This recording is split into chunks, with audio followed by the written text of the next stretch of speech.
Auvelity is an antidepressant that combines bupropion and dextromethorphan. When you do that, you increase something called glutamate, and I want to get into how that works and how it helps depression. Let's jump right in. So this is a brain. I know it doesn't look like one, but this is a brain. Reminder, bupropion is actually Wellbutrin. In this medication specifically, they use a very low dose that's not available to the public. Dextromethorphan is the active ingredient in many cough syrups. I know that sounds funny.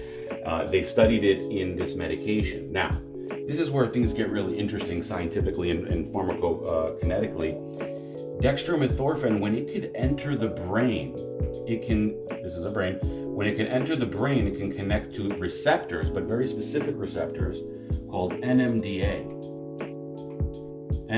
receptors. Now, when dextromethorphan can do this successfully in a very specific way, it will increase a very important neurotransmitter called glutamate.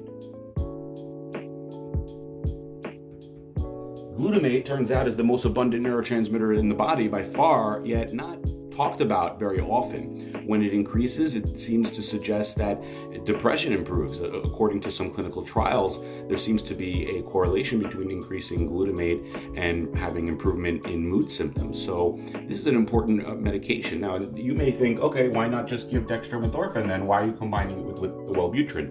It turns out that dextromethorphan alone has very little or no bioavailability. Okay, hopefully I spelled that correctly. But bioavailability, meaning if you give this alone, it actually cannot enter this part of the brain and connect to these receptors in this way. Now, enter Wellbutrin into the party.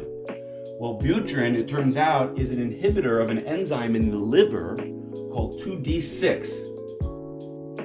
CYP2D6. It inhibits that. This enzyme normally